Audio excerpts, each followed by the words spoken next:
नमस्कार साथियों, मैं उमेश कुमार एक बार फिर से आप सभी का हमारे इस द्रोणा पीसीएस के यूट्यूब प्लेटफॉर्म पर स्वागत करता हूं। जैसा कि आपने हमारी पिछली वीडियो देखी, हम राजस्थान भूगोल के बारे में चर्चा शुरू कर चुके थे। हमने अभी तक राजस्थान के अक्षांशीय व देशांतरीय विस्तार के बारे में चर्चा की। हमने राजस्थान की स्थलीय सीमा, क्षेत्रफल और लंबाई चौड़ाई के बारे में चर्चा की। हमने सभी नए संभाग और नए जिलों के बारे में चर्चा की। हमने राजस्थान के एकीकरण के बारे में चर्चा की और उसके बाद हम राजस्थान के इस भौतिक प्रदेश के भौगोलिक वर्गीकरण के बारे में चर्चा कर रहे थे। हमारी पिछली वीडियो राजस्थान के इस भौतिक वर्गीकरण के बारे में थी। यदि आपने हमारी वो पिछली वीडियो नहीं देखी है तो हमारे चैनल पर जाकर के राजस्थान जियोग्राफी बाय उमेश लाडूना के प्लेलिस्ट पर आप देख सकते हैं। आज स्टार्ट करेंगे हम इस सेशन को राजस्थान के भौतिक वर्गीकरण के रूप में। तो शुरू करते हैं आज के सेशन को। राजस्थान का भूगोल। राजस्थान भूगोल में हम चर्चा कर रहे थे भौगोलिक वर्गीकरण की। भौगोलिक वर्गीकरण की, जिसमें हमने देखा कि राजस्थान की इस भौगोलिक वर्गीकरण को व्यक्तिगत आधार पर हमने देखा, जिसमें हमने देखा वी.सी. मिश्रा द्वारा दिए गए वर्गीकरण के बारे में हमने देखा, रामलोचन सिंह द्वारा दिए गए वर्गीकरण के बारे में हमने देखा। हमने राजस्थान का कुछ सामान्य वर्गीकरण भी देखा था, सामान्य वर्गीकरण भी देखा था। हमने देखा था जो वी.सी. मिश्रा होते थे, उन्होंने राजस्थान को कुल कितने भागों में बांटा? 7 भागों में बांटा, जिसकी चर्चा हमने विस्तार से पिछली वीडियो में की है, पिछली क्लास में हमने की है। यदि आपने वो क्लास नहीं देखी तो हमारे चैनल पर प्लेलिस्ट बनी है, उस चैनल पर जाकर के प्लेलिस्ट में आप वो वीडियो देख सकते हैं।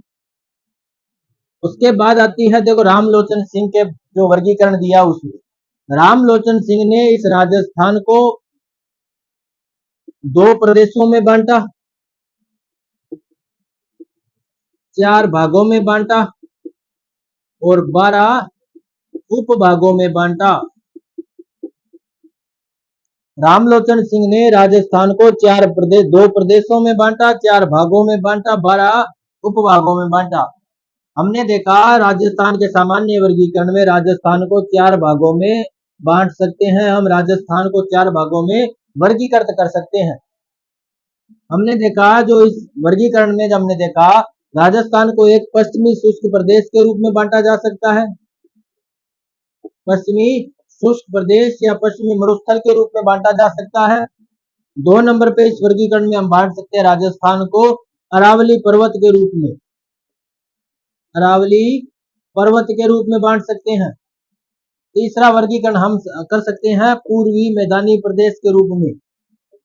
पूर्वी मैदानी प्रदेश जो गंगा यमुना की जलोढ़ मिट्टियों द्वारा बनाया गया क्षेत्र है, गंगा यमुना और उनकी सहायक नदियों द्वारा बनाया गया एक प्रदेश है। चौथा हम देख सकते हैं दक्षिण पूर्व का पठार, दक्षिण पूर्व का पठार। तो इस प्रकार से हम इस राजस्थान को सामान्य वर्गीकरण में कुल कितने भागों में बांट सकते हैं? तो दोस्तों इसको 4 भागों में बांट सकते हैं। आज हम देखेंगे हरिमोहन सक्सेना द्वारा दिए गए राजस्थान के इस वर्गीकरण को हम देखेंगे, जिसे सर्वमान्य माना जाता है, इसे सर्वमान्य माना जाता है। राजस्थान के इस भौतिक वर्गीकरण में हरिमोहन सक्सेना जी की क्या भूमिका रही, आज हम उनको देखने जा रहे हैं। हरिमोहन सक्सेना जी ने 1994 में राजस्थान के इस वर्गीकरण के बारे में बताया। हरिमोहन सक्सेना जी ने, हरिमोहन सक्सेना, एच.एम. सक्सेना इनका शॉर्ट नेम है, एच.एम. सक्सेना। हरिमोहन सक्सेना, एच.एम. सक्सेना जी ने राजस्थान को 4 प्रदेशों में बांटा। राजस्थान को कितने प्रदेशों में बांटा? तो 4 प्रदेशों में राजस्थान को हरिमोहन सक्सेना ने बांटा। हरिमोहन सक्सेना जी की बुक है राजस्थान भूगोल, जो हिंदी ग्रंथ अकादमी द्वारा प्रकाशित की जाती है, ऑथेंटिक बुक मानी जाती है। और हरिमोहन सक्सेना द्वारा दिए गए राजस्थान के इस भौगोलिक वर्गीकरण को सर्वमान्य माना जाता है। हरिमोहन जी सक्सेना ने राजस्थान को जो 4 भागों में बांटा, उनमें पहला है पश्चिमी मरुस्थलीय प्रदेश, पश्चिमी मरुस्थलीय प्रदेश। दूसरा है अरावली पर्वतीय प्रदेश, अरावली पर्वतीय प्रदेश। तीसरा बांटा पूर्वी मैदानी प्रदेश, और चौथा उन्होंने बांटा दक्षिणी पूर्वी औद्योगिक प्रदेश, औद्योगिक प्रदेश। इस प्रकार से इन्होंने राजस्थान का वर्गीकरण किया, राजस्थान को कुल 4 भागों में बांटा। इसी प्रकार से हमने राजस्थान के वर्गीकरण में सामान्य वर्गीकरण को देखा था, जिसमें भी राजस्थान को कितने भागों में बांटा गया था? 4 भागों में बांटा गया था। हरिमोहन जी सक्सेना ने किस प्रकार से राजस्थान का यह वर्गीकरण किया, हम एक बार उसको मैप में देख लेते हैं। तो हरिमोहन सक्सेना जी ने राजस्थान के वर्गीकरण को राजस्थान को कितने भागों में बांटा? 4 भागों में बांटा। पहला है पश्चिमी मरुस्थलीय प्रदेश, दूसरा अरावली पर्वतीय प्रदेश, तीसरा पूर्वी मैदानी प्रदेश, चौथा है दक्षिणी पूर्वी औद्योगिक प्रदेश। अब हम इसको मैप में देख लेते हैं।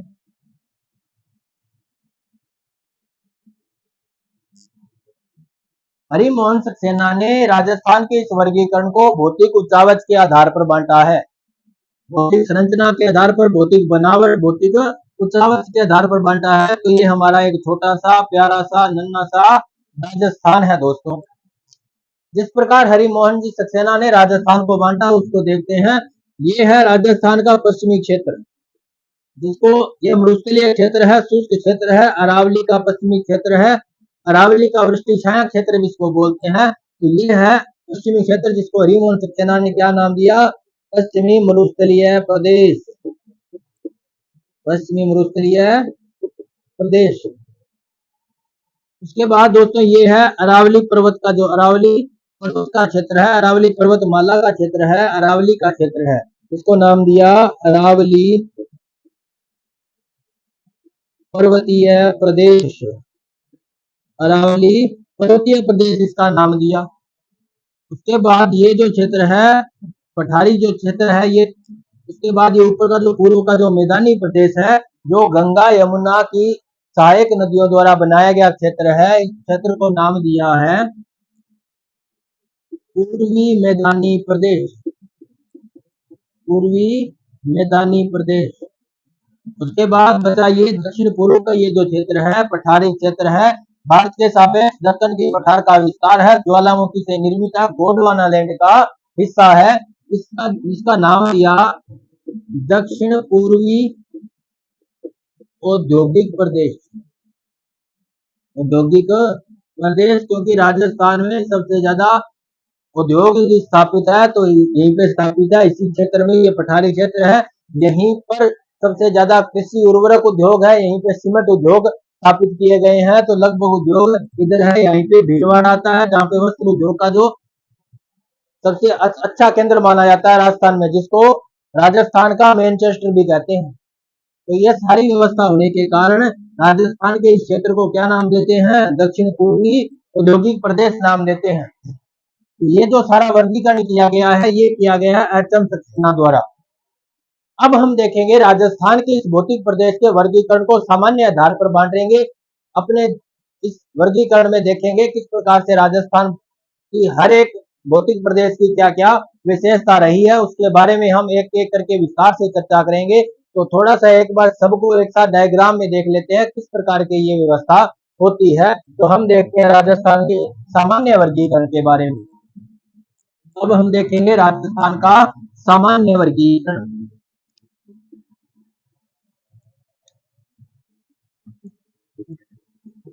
सामान्य वर्गीकरण में हम सभी प्रदेशों के बारे में अलग अलग जो उनकी विशेषताएं हैं उनको देखेंगे। पहला हम देखेंगे पश्चिमी मरुस्थलीय प्रदेश। तो बना, कैसे बना, क्या विशेषताएं हैं, कितनी जनसंख्या यहाँ पे रहती है, किस प्रकार की वनस्पति यहाँ पे होती है, किस प्रकार की जलवायु इस क्षेत्र में पाई जाती है, किस प्रकार के वन यहाँ पाए जाते हैं, कितना इसका क्षेत्रफल कितना है, वो सारा हम देखेंगे। दूसरा हम देखेंगे अरावली प्रदेश। तीसरे वर्गीकरण में हमने देखा था दक्षिणी पूर्व का मैदान, तो पूर्वी मैदानी प्रदेश। उसके बाद हम देखेंगे दक्षिण पूर्व का पठारी क्षेत्र, पठारी प्रदेश। इस प्रकार हम इस राजस्थान के वर्गीकरण में देखेंगे इन सभी की क्या क्या विशेषता रही है। तो सबसे पहले हम देखेंगे इनके सामान्य नाम या इनके उपनाम क्या है। तो हम पहले देखेंगे इनके उपनाम। तो उपनाम में पश्चिमी मरुस्थलीय प्रदेश का एक उपनाम है जिसके बारे में हमने पहले भी चर्चा की थी। इसका एक नाम आता है दोस्तों मरु। क्या नाम आता है इसका? मरु नाम आता है। अरावली प्रदेश के जो नाम आता है हमने उसके बारे में भी चर्चा कर रखी है। तो अरावली प्रदेश का उपनाम आता है दोस्तों मेरू। इसी सिलसिले में यदि हम पूर्वी मैदानी प्रदेश का नाम देखें तो उसका नाम आता है दोस्तों मेवात। मेवात जो अलवर भरतपुर वाला जो क्षेत्र है उसको भी मेवात कहते हैं। इस पूर्वी मैदानी प्रदेश का भी नाम क्या देंगे हम? मेवात ही देंगे। फिर हम देखते हैं दोस्तों प्रदेश जो पठारी प्रदेश है उसका जो उपनाम क्या है, इसके बारे में भी हमने पिछली क्लासों में चर्चा की है। ये जो पठारी प्रदेश है इसका नाम क्या होता है जी दोस्तों? माल। इस प्रकार से मरु, मेरू, मेवात और माल इनके सभी के क्या हो जाएंगे? उपनाम हो जाएंगे। अब हम देखते हैं कौन सा किस काल में बना। हमने पिछली वीडियो में चर्चा की थी नियोजोइक नियोजोइक महाकल्प के प्लीस्टोसीन काल में इस मरुस्थलीय प्रदेश का निर्माण हुआ था। हमने पिछली क्लास में देखा कि प्री पैलियोजोइक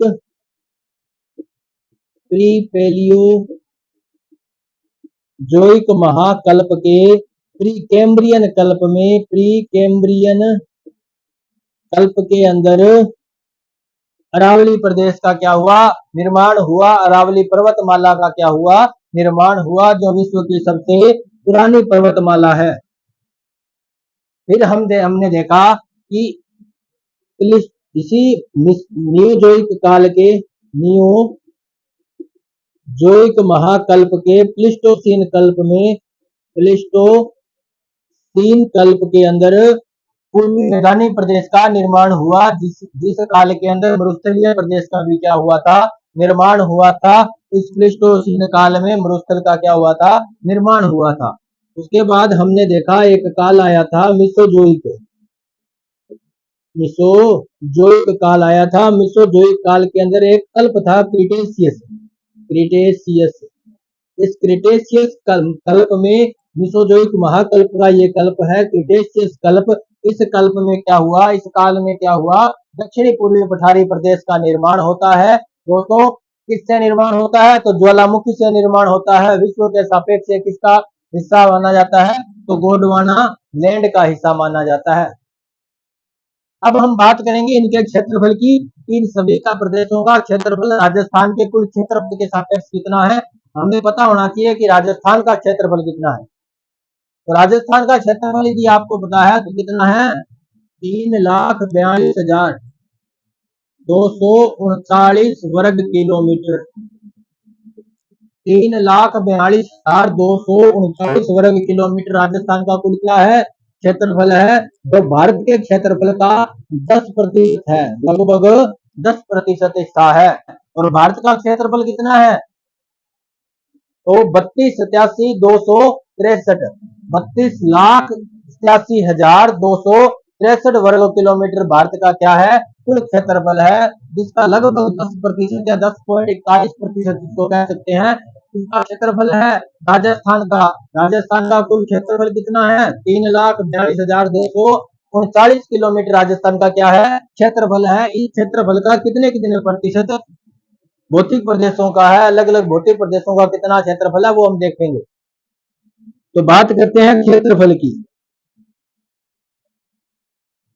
क्षेत्रफल में जब हम बात करते हैं तो मरुस्थलीय प्रदेश का क्षेत्रफल राजस्थान के कुल क्षेत्रफल का 61.11% आता है।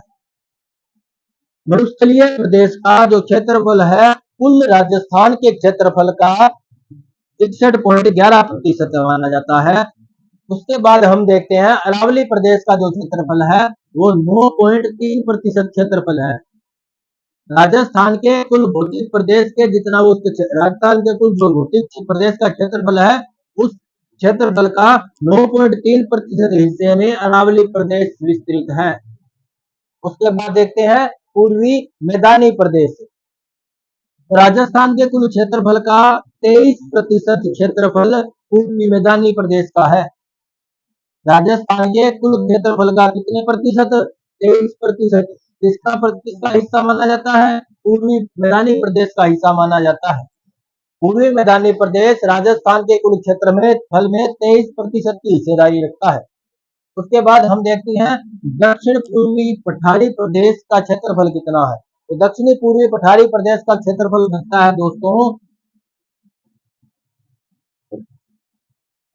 दक्षिणी पूर्वी पठारी प्रदेश का क्षेत्रफल है 7.89%। 7.89% दक्षिणी पूर्वी पठारी प्रदेश का क्या है? क्षेत्रफल है। अब हम बात करेंगे यहाँ की जनसंख्या कितनी है, यहाँ का जनजीवन कैसा है, यहाँ की जलवायु कैसी है, यहाँ पर मृदा कैसी पाई जाती है, वनस्पति कैसी है, उन सब के बारे में हम चर्चा करेंगे। तो ये है देखो राजस्थान का कुल क्षेत्रफल है उसका 61.11% क्षेत्रफल किसका है? पश्चिमी उत्तरी प्रदेश का। 9.3% में क्या पाया जाता है? अरावली प्रदेश। 23% हिस्सा किसका है? पूर्वी मैदानी प्रदेश का। 7.89% हिस्सा किसका है? तो दक्षिण पूर्वी पठारी प्रदेश का। अब हम देखते हैं जनसंख्या यहाँ पे कितनी निवास करती है। तो हम देखेंगे जनसंख्या के बारे में।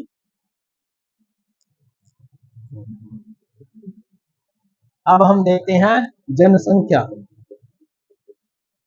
तो राजस्थान के इस पश्चिमी मरुस्थलीय प्रदेश में जनसंख्या घनत्व कम पाया जाता है, लेकिन जनसंख्या यदि बाकी प्रदेशों की तुलना में देखें तो इस पूरे क्षेत्रफल में जनसंख्या ज्यादा रहती है, जनसंख्या घनत्व कम है क्योंकि यहाँ का क्षेत्रफल ज्यादा है। यहाँ पे कुल 40% जनसंख्या रहती है। राजस्थान की कुल जनसंख्या का 40% जनसंख्या पश्चिमी मरुस्थलीय प्रदेश में निवास करती है।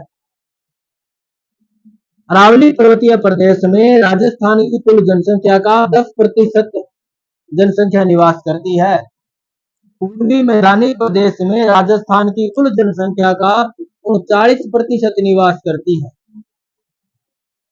राजस्थान की कुल जनसंख्या का दक्षिणी पूर्वी पठारी प्रदेश में 11%, दक्षिणी पूर्वी पठारी प्रदेश में राजस्थान की कुल जनसंख्या का 11% जनसंख्या निवास करती है। ये हमने देखा राजस्थान के भौतिक प्रदेशों में कौन कौन सी प्रकार की जनसंख्या रहती है, कितनी कितनी जनसंख्या रहती है। अब हम देखेंगे यहाँ की जलवायु। पश्चिमी मरुस्थलीय प्रदेश जो एक मरुस्थलीय प्रदेश है, रेतीला प्रदेश है, वर्षा की कमी वाला प्रदेश है, तो यहाँ की जलवायु भी कैसी होगी? शुष्क जलवायु होगी। तो पश्चिमी मरुस्थलीय प्रदेश में कैसी जलवायु पाई जाती है? शुष्क जलवायु पाई जाती है। उसके बाद हम देखते हैं अरावली प्रदेश की जनसंख्या के बारे में। अरावली प्रदेश में 10% जनसंख्या रहती है। अरावली प्रदेश की जलवायु के बारे में यदि हम चर्चा करें तो अरावली प्रदेश की जलवायु है जो पश्चिमी मरुस्थल से थोड़ी सी आर्द्र है, तो उसको हम कह सकते हैं कि यहाँ पे उप आर्द्र जलवायु पाई जाती है। उप आर्द्र जलवायु पाई जाती है। पूर्वी मैदानी प्रदेश में आर्द्र जलवायु पाई जाती है। धीरे धीरे पश्चिम से जैसे जैसे हम पूर्व की ओर बढ़ेंगे जलवायु आर्द्र होती जाएगी, वर्षा की मात्रा बढ़ती जाएगी, वर्षा की मात्रा बढ़ती जाएगी। उसके बाद जब हम देखेंगे दक्षिणी पूर्वी पठारी प्रदेश में तो यहाँ की जो जलवायु है वो अति आर्द्र जलवायु है। अति आर्द्र जलवायु कहाँ पाई जाती है राजस्थान में? तो दक्षिणी पूर्वी पठारी प्रदेश में पाई जाती है। उसके बाद हम देखते हैं वर्षा की मात्रा। तो वर्षा का किस प्रकार से वर्गीकरण राजस्थान में है, किस प्रकार से विस्तार है? तो वर्षा राजस्थान में जैसे जैसे हम पश्चिम से पूर्व की ओर चलेंगे तो वर्षा की मात्रा में बढ़ोतरी होती है, बढ़ोतरी मिलेगी। पूर्व से पश्चिम की ओर आएंगे तो वर्षा की मात्रा में भी कमी आती जाएगी। जो पश्चिमी मरुस्थलीय प्रदेश है, यहाँ पर जो वार्षिक औसत वर्षा है वो 50 सेमी से कम होती है, लेस देन 50 सेंटीमीटर। 50 सेंटीमीटर से कम वर्षा होती है पश्चिमी मरुस्थल में, वार्षिक वर्षा जो होती है। अरावली प्रदेश की यदि वर्षा के बारे में बात करें तो औसत सालाना वर्षा, औसत वार्षिक वर्षा 50 से 60 सेमी तक होती है। पूर्वी मैदानी प्रदेश में वर्षा की मात्रा है, जो वार्षिक औसत वर्षा की मात्रा है वो 60 से 80 सेमी है। 60 से 80 सेमी वर्षा पूर्वी मैदानी प्रदेश में वार्षिक होती है। उसके बाद दक्षिणी पूर्वी पठारी प्रदेश में वर्षा की मात्रा 80% से ज्यादा होती है, 80 सेमी से ज्यादा होती है। तो वर्षा की मात्रा हमने देख ली। अब हम देखेंगे यहाँ पर मृदा कैसी पाई जाती है। तो मृदा के बारे में यदि हम चर्चा करें, मृदा पश्चिमी मरुस्थलीय प्रदेश की जो मृदा है वो बलुई मृदा है, रेतीली मृदा है। तो कैसी मृदा है? रेतीली या बलुई मृदा है। हम बात करें अरावली प्रदेश में मृदा कैसी है, तो अरावली प्रदेश में पर्वतीय मृदा पाई जाती है। पर्वतीय मृदा या कह सकते हैं लाल पीली भूरी मृदा, लाल पीली और भूरे रंग की मृदा पाई जाती है। हम चर्चा करेंगे कि मृदा का रंग लाल क्यों होता है, मृदा का रंग पीला क्यों होता है, मृदा का रंग भूरा क्यों होता है, हम ये भी चर्चा करेंगे। पूर्वी मैदानी प्रदेश, पूर्वी मैदानी प्रदेश में जलोढ़ मृदा पाई जाती है, क्योंकि ये जो पूर्वी मैदानी प्रदेश है इसका निर्माण गंगा यमुना की सहायक नदियों द्वारा जलोढ़ मिट्टी लाने से हुआ है। तो यहाँ पे कैसी मृदा पाई जाएगी? जलोढ़ मृदा पाई जाएगी, जलोढ़ मृदा पाई जाएगी।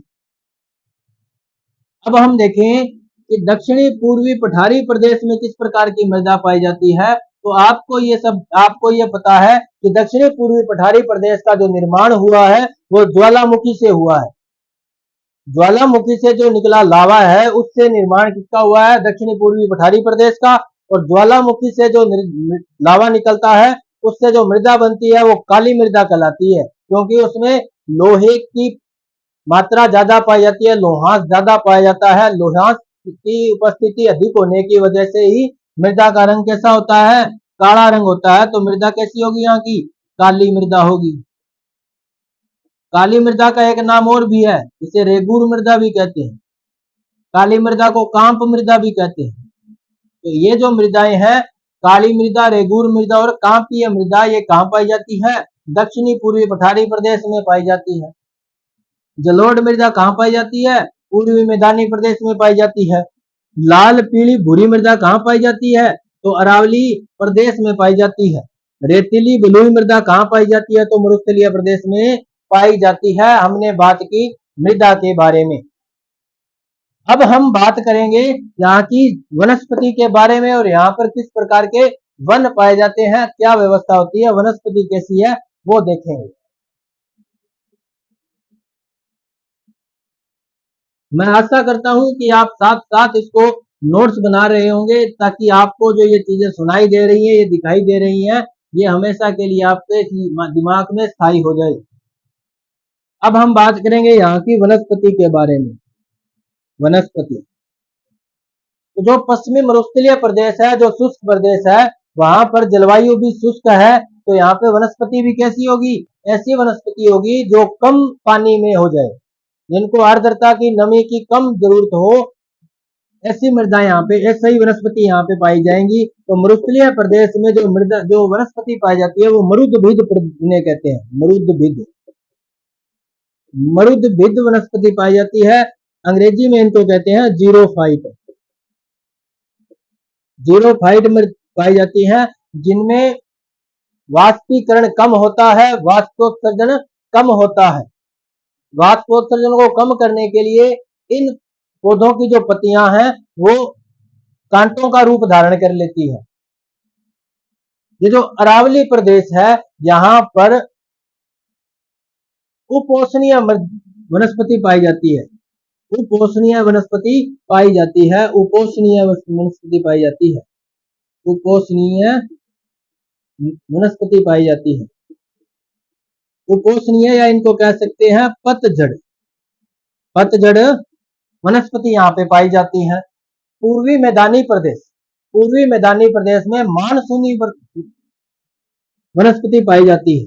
मानसूनी, मानसूनी जो पतझड़ भी होती है, ये जो पतझड़ी वनस्पति होती है, पतझड़ वनस्पति होती है, मानसूनी वनस्पति होती है, ये कहाँ पे होती है? पूर्वी मैदानी प्रदेश में। मानसून के आगमन से पहले ये जो वनस्पति होती है, ये पेड़ पौधे होते हैं, ये अपनी पत्तियों को झाड़ देते हैं, गिरा देते हैं, जिनके कारण इन्हें क्या कहते हैं? पतझड़ी वनस्पति कहते हैं। उसके बाद हम देखेंगे दक्षिण पूर्वी पठारी प्रदेश में कैसी वनस्पति पाई जाती है, तो यहाँ पे सवाना तुल्य पाई जाती है। सवाना तुल्य, सवाना जो घास के मैदान है, वहां पर जिस प्रकार की वनस्पति पाई जाती है, वैसी ही यहाँ पाई जाती है। इनका एक नाम और होता है स्टेपी तुल्य, स्टेपी तुल्य वनस्पति यहाँ पे पाई जाती है। जो स्टेपीज वन है, जो सवाना घास के मैदान, सवाना वन जो है, वहां की जो वनस्पति है, उस प्रकार की वनस्पति कहाँ देखी जाती है? दक्षिण पूर्वी पठारी प्रदेश में चौड़ी पत्ती वाले ये वन होते हैं, जिनमें बरगद के पेड़ होते हैं, जो सांगवान के पेड़ होते हैं, इस प्रकार के पेड़ इसमें देखे जाते हैं। तो ये हमने एक सामान्य सा डायग्राम बना करके देखा किस प्रकार से राजस्थान के इस भौगोलिक प्रदेश को बांटा जा सकता है, उनमें क्या क्या उनकी विशेषताएं होती है, ये सब हमने देखा। अब हम बात करेंगे अलग अलग भौतिक प्रदेश की क्या क्या विशेषताएं हैं, पूरी विस्तार से उनके बारे में चर्चा शुरू करेंगे। तो आज हम शुरू करते हैं पश्चिमी मरुस्थलीय प्रदेश को। पश्चिमी मरुस्थलीय प्रदेश में किस प्रकार के विशेषताएं पाई जाती है, क्या क्या यहाँ पाया जाता है, वो सब हम उसके बारे में चर्चा करेंगे, डिटेल से चर्चा करेंगे। अब हम देखते हैं पश्चिमी मरुस्थलीय प्रदेश को। हम सभी भौतिक प्रदेशों को विस्तार से पढ़ेंगे, किस प्रकार से ये निर्मित हुए, इनकी क्या क्या विशेषताएं रही हैं, सारा हम डिटेल से देखने वाले हैं। तो आज हम शुरू करते हैं पश्चिमी मरुस्थलीय प्रदेश को। पश्चिमी मरुस्थलीय प्रदेश, पश्चिमी मरुस्थलीय प्रदेश के बारे में हम चर्चा शुरू करने जा रहे हैं। हमारा टॉपिक रहेगा पश्चिमी मरुस्थल प्रदेश। क्या क्या यहाँ व्यवस्था पाई जाती है, किस प्रकार से इसको बांटा गया है, वो सारा हम इसके बारे में देखेंगे। अब हम बात करते हैं पहले इसकी उत्पत्ति कैसे हुई, इस प्रदेश की उत्पत्ति कैसी हुई, उसके बारे में हम डिटेल से चर्चा करेंगे। इस प्रदेश की उत्पत्ति कैसे हुई, तो उत्पत्ति के बारे में पढ़ते हैं। छोटी सी कहानी है, आराम से सुनना दोस्तों, समझ में आ जाएगा।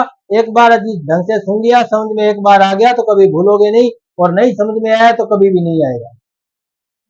उत्पत्ति से संबंधित ये जो कहानी है उसको देखो कि सबसे पहले ये जो क्षेत्र था, यहाँ पे एक लहराता हुआ मरुस्थल पाया जाता था। जहां आज हम रेत का विशाल मैदान देखते हैं, वहां कभी एक महासागर, महासमुद्र पाया जाता था। तो यहाँ पे क्या था? समुद्र पाया जाता था, एक विस्तृत समुद्र यहाँ पे पाया जाता था। एक क्या था? विस्तृत समुद्र था। उसके बाद में क्या हुआ? एक काल आया, जुरेसिक काल। जुरेसिक काल, ये जो जुरेसिक काल क्या है, क्रिटेशियस काल क्या है, ये सभी पृथ्वी की उत्पत्ति से संबंधित है। पृथ्वी का जो भूगर्भिक इतिहास है ये है। ये एक वर्ल्ड जियोग्राफी का टॉपिक है, फिजिकल जियोग्राफी का टॉपिक है, तो इसको कभी हम डिटेल से अलग से सेशन में देखेंगे।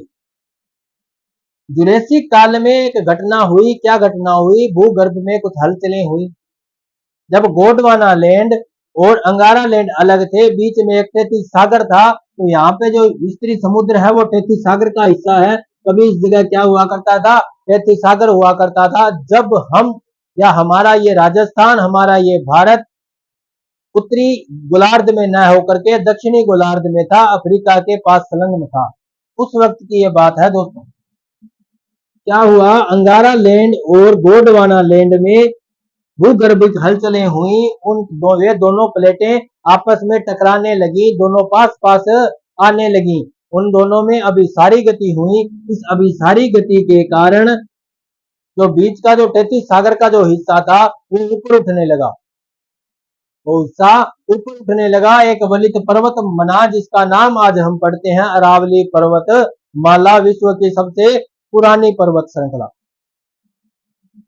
इसमें जुरासिक काल में क्या हुआ, कुछ भूगर्भिक हलचलें हुई, भूगर्भिक हलचलें हुई। प्लेटों में क्या हुई, हलचलें हुई, उनकी गति होने लगी, अभी सारी गति हुई, दोनों प्लेटें पास पास आई, बीच का हिस्सा ऊपर उठा, ऊपर उठने से एक वलित पर्वत बना।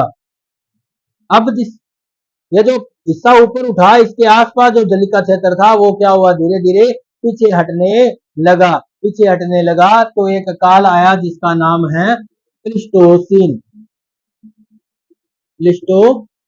काल आया। इस प्लीस्टोसीन काल में क्या हुआ, मैदानी भागों का निर्माण हुआ।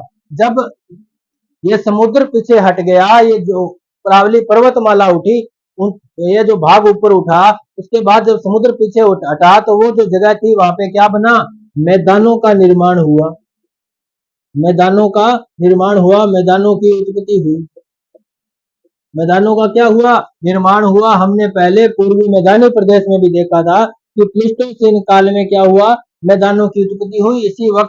इसी काल के अंदर किसकी उत्पत्ति मानी जाती है, मरुस्थल की भी उत्पत्ति मानी जाती है।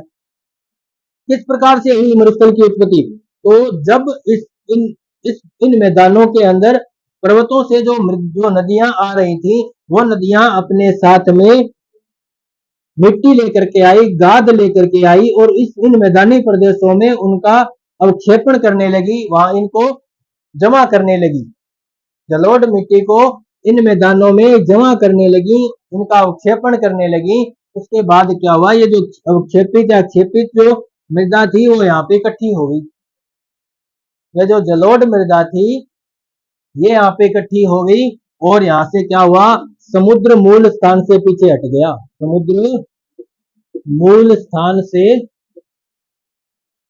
पीछे हट गया, और यहाँ पे क्या जमा हो गई, रेत जमा हो गई। यहाँ पे जो रेत जमा हुई, आज हम उसको देखते हैं, क्या देखते हैं, मरुस्थल का निर्माण देखते हैं। उसके बाद दोस्तों मरुस्थल में क्या हुआ, मानव का प्रवेश होने लगा, क्योंकि पहले समुद्र था, समुद्र में मनुष्य रह नहीं सकता, मैदान बने, मैदानों में क्या बना, मनुष्य रहने लगे। तो इस प्रदेश में क्या हुआ, मानव का प्रवेश हुआ, और जहां मानव का प्रवेश होता है वहां प्रकृति का विनाश होता है, जहां मानव का प्रवेश होता है वहां प्रकृति का क्या होता है, विनाश होता है।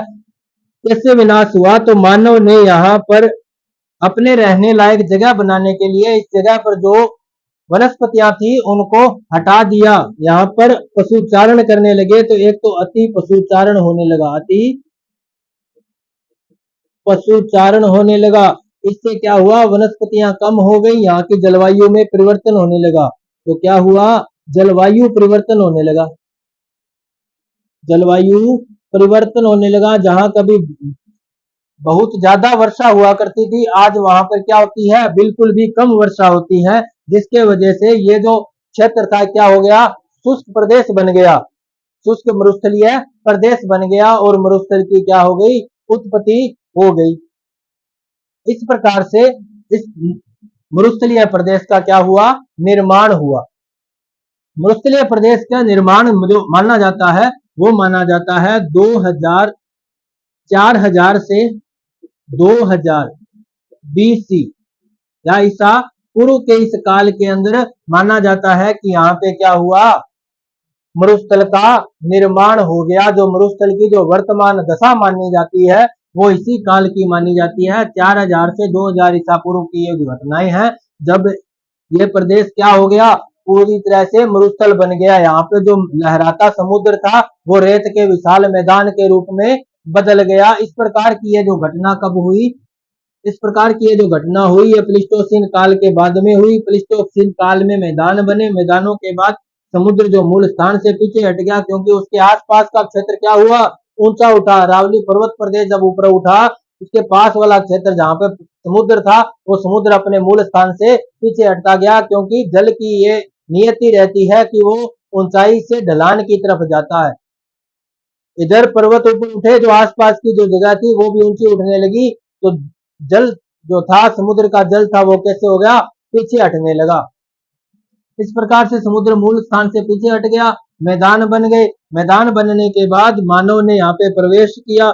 मानव ने प्रवेश करने से यहाँ पे अनियमित या अनियंत्रित पशुचारण करने लगा। यहाँ की जो वनस्पतियां हैं उनको हटाने लगा, उनका दोहन करने लगा। तो जलवायु में क्या हुआ, परिवर्तन हुआ। जलवायु में परिवर्तन होने से वर्षा की मात्रा कम हो गई, यहाँ का तापमान बढ़ गया। वर्षा की मात्रा कम हो गई, तापमान बढ़ गया, उसके कारण यहाँ पर वनस्पतियों का जो उद्भव है वो बहुत कम हो गया, या ऐसे माने तो नगण्य हो गया।